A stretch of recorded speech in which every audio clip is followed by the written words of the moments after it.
Hello everyone. तो कैसे हो आप सब लोग? कैसे चल रही है तैयारी? हाँ, ऐसा मत सोचो कि मैं दिवाली के तैयारी के बारे में पूछ रही हूँ। आपको सिर्फ एग्जाम्स की तैयारी के ऊपर अभी ध्यान देना है। दिवाली तो होती रहेगी, हर साल आती है। Okay, right. तो ये पर्टिकुलर वीडियो में मुझे आपके साथ बात करनी है regarding 3 important tips for success in final audit. Right, तो क्या ऐसा हमने चाहिए कि जिससे मैम हमारी ऑडिट के प्रेपरेशन में जो फिनिशिंग टच हमें देना है कि जब अब एग्जाम्स अप्रोच हो रहे हैं, so what is required to be done.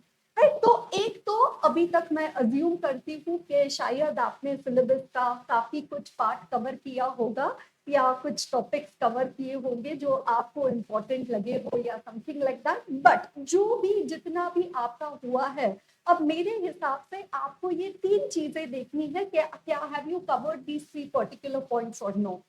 Point number 1 कि जो भी आपने अब तक पढ़ा है कि उसके रिलेटेड अगर एग्जाम में क्वेश्चन आए तो किस प्रकार के क्वेश्चन आते हैं and what content what answer you are required to write is what you need to check upon.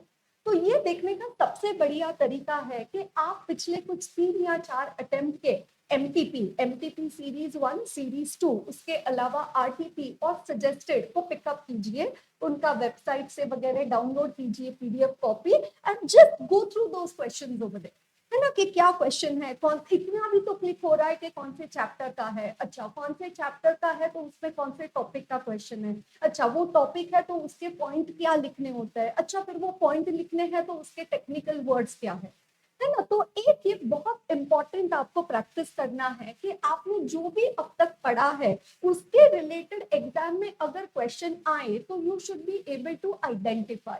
नहीं तो बहुत बार ऐसा होता है कि अब सिलेबस तो कवर हो गया तो बहुत सारे पॉइंट्स आपको पता है, बट आपको क्वेश्चन के साथ वो पॉइंट एसोसिएट करना नहीं है। Right, so my point number 1, my tip number 1 for you is to go through the MTP RTP suggested of last 3 to 4 attempts. है ना, तो पीडीएफ और अभी चैप्टर आपको अलग अलग टॉपिक्स चैप्टर्स का वहां दिखेगा तो उससे आइडिया है। Right, that is tip number 1, MTP RTP suggested. Then after that tip number 2, आपको राइटिंग प्रैक्टिस करना है। अब छोड़ दो पढ़ना, अब लिखना। पढ़ना छोड़ दो मतलब reading part of the subject अभी आप थोड़ा उसको साइड में रख के लिखना शुरू करो आंसर। कि जैसे अगर एथिक्स का एग्जाम में क्वेश्चन आता है तो आपका आंसर बिल्कुल आप एग्जाम हॉल में कैसे लिखने वाले हो उस तरीके की आपको राइटिंग प्रैक्टिस करनी है। कि जैसे ऐसे 570 गोइंग कंसर्न वो टॉपिक का अगर क्वेश्चन आए तो आप पहला सेंटेंस क्या लिखोगे आंसर में, फिर उसके बाद कोई भी अगर आप बुक पिकअप करोगे तो उसमें आप देखोगे कि बहुत सारे केस स्टडीज है गोइंग कंसर्न के, है ना। तो उसके related in the given case कैसे लिखोगे एंड फिर last conclusion of the answer आप कैसे लिखोगे। तो टिप नंबर 2 कि आपको राइटिंग प्रैक्टिस करना होगा। Right, and the last tip is that आपको एमसीक्यूज के प्रैक्टिस को थोड़ा अभी बढ़ावा देना पड़ेगा, है ना, क्योंकि वो एक नैक है। तो आपको अभी एग्जाम हॉल में जाने के पहले वो एमसीक्यू सॉल्विंग स्किल्स को शार्पन करना पड़ेगा। राइट, तो इसीलिए जो एमसीक्यूज आपको ट्रिकी लगते हैं या जो पर्टिकुलर आपको थोड़े डाइसी जहाँ ए बी सी डी में या ए और डी तो नहीं है पर बी और सी में कंफ्यूजन होता है, तो ऐसे टाइप के एमसीक्यूज आपको सॉल्व करना है। Again, which are the best MCQs? The ones which are released by ICAI in the MTP and in the RTP.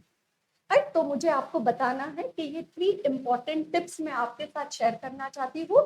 Number 1, MTP RTP suggested. Number 2 is regarding the writing practice and number 3 is regarding the MCQs. Right, so I hope that this video is beneficial for all of you and it will give you the right direction for the preparation of the subject. Wishing you all the very best. Thank you for your patient listening.